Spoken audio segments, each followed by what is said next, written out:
नमस्कार, cooking with वैभवीमध्ये तुमचं स्वागत आहे. आज आपण बनवूया गणेश चतुर्थी निमित्त खास उकडीचे मोदक. त्याच्यासाठी साहित्य: खवलेलं खोबरं, चिरलेला गूळ, वेलची पूड, मावा, तांदळाचं पीठ, तूप, दूध आणि थोडीशी केसर. चला तर मग आता आपण कृतीला सुरुवात करूया. हे बघा, मी 2 वाट्या पाणी तापत ठेवलंय. आता पाणी उकळलं की आपण त्याच्यात थोडं दूध आणि थोडंसं मीठ घालूया आणि तूप घालूया आणि मग पीठ उकडायला ठेवूया. हे बघा, पाणी आता उकळलंय. आता आपण त्याच्यात 2 चमचे तूप घालूया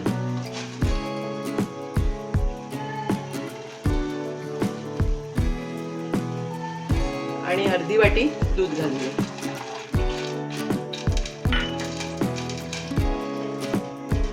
आणि किंचित मीठ घालूया, थोडंसं चवीनुसार, अगदी किंचित घालूया.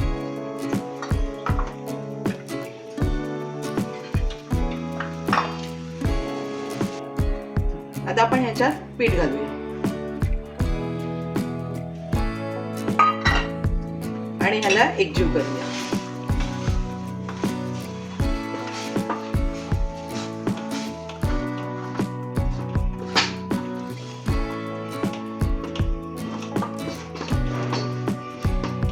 हे बघा, हे आता चांगलं एकजीव झालंय. आता ह्याला आपण 1-2 मिनिटं वाफ काढून घेऊया झाकण मारून. पीठ आपलं उकडून झालंय. आता ते गार होईपर्यंत आपण काय करूया, सारणाची तयारी करूया. सारणासाठी मी इथे कढई ठेवली आहे. त्याच्यात आपण थोडंसं तूप घालूया. आता आपलं तूप हे होईपर्यंत आपण काय करूया, खोबरं आणि गूळ घालून घेऊया.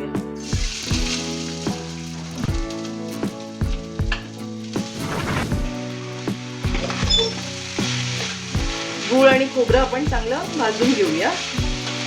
गुळाला पाणी सुटेपर्यंत थोडं गॅस बारीकच ठेवा, फास्ट नका ठेवू. आणि या दोघांना चांगलं एकजीव करून घेऊया. हे बघा, गुळाला छान पाणी सुटलंय, पण आपल्याला ते सुकवून घ्यायचंय आणि खोबरं चांगलं त्याच्यात परतायचंय. त्यामुळे त्याला अजून भाजूया आपण. हे बघा, हे गुळाचं पाणी थोडं सुकत चाललंय. आता आपण काय करूया, इथे मध्ये थोडंसं खड्डा करून घेऊया आणि ह्याच्यात आपण थोडा मावा आहे ना, तो हाताने असा रफ करून मावा चांगला परतून घेऊया. मावा चांगला शेकला ना की मग मोदक खूप छान लागतात.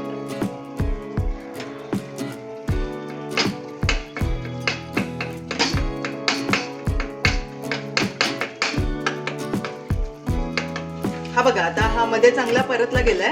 आता आपण ह्याला एकजीव करूया.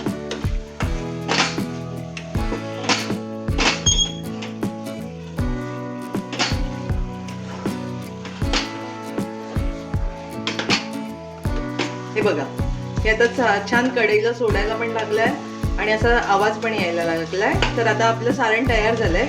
आता आपण ह्याला गार करायला ठेवूया.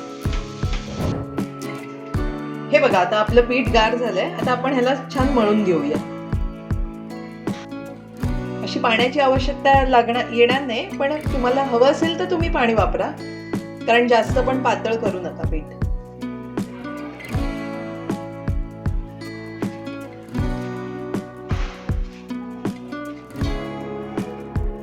हे बघा, पीठ आता मळून झालंय. आता आपण ह्याच्यात थोडंसं तेल घालूया. थोडं हाताला चिकटतं ना म्हणून.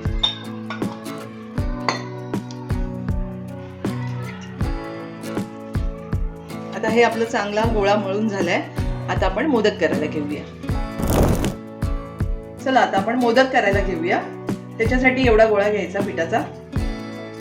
कोणाला तेलावर करायला जमतं, कोणाला पाण्यावर करायला जमतं. थोडंसं मी ह्याला तांदळाचं पिठी लावून घेणार आहे. आणि हे बघा कसं करायचं ते बघा. अशी वाटी बनवून घ्यायची.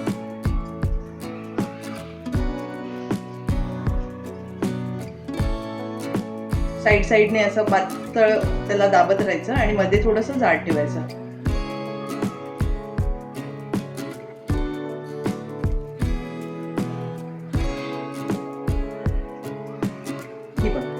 ही अशी वाटी बनवून घ्यायची आणि मग ह्याच्यात थोडं सारण भरायचं.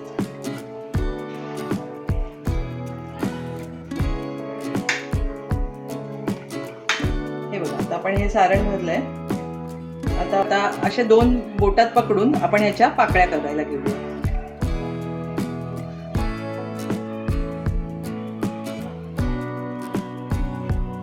हे मध्ये असं थोडं प्रेस करा आणि मग साईडने हळू त्याला दाब, असं प्रेस करून करून एकत्र करा आणि वरून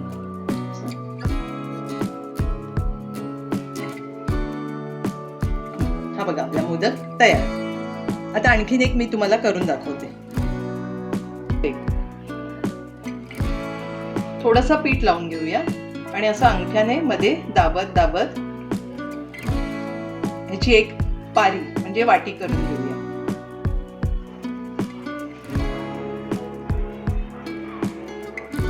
कोणी कोण साच्यात पण करतं, तुम्हाला नाही जमलं तर तुम्ही साच्यात न करा, पण मी तुम्हाला ही सोपी पद्धत दाखवते वाटी बनवायची.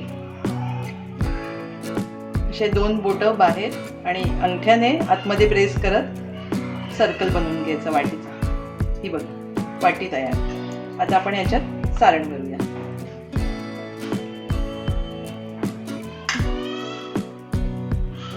चांगला हाताने असं मध्ये प्रेस करून घ्यायचं आणि ह्या 2 बोटाने दाबत अशी पाकळ्या बनवून घ्यायच्या.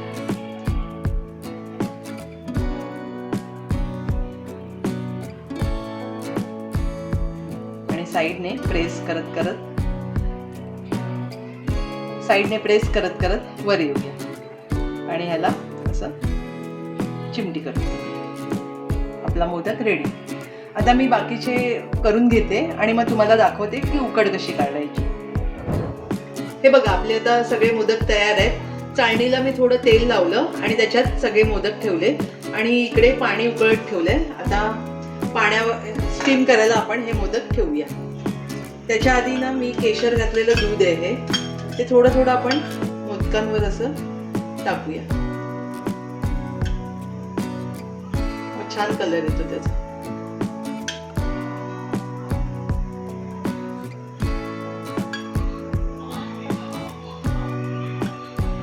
बघा, हे तर झालंय. आता आपण आता ह्याला 10 मिनिटं स्टीम करून घेऊया. तुम्हाला जर माझ्या रेसिपी आवडत असतील तर माझ्या चॅनलला लाईक आणि सबस्क्राईब करायला विसरू नका. अशाच मी तुम्हाला रेसिपी दाखवत जाईल. हे बघा, आपले मोदक आता रेडी झालेत. आता मी ह्याला पानावर सर्व करायला घेते.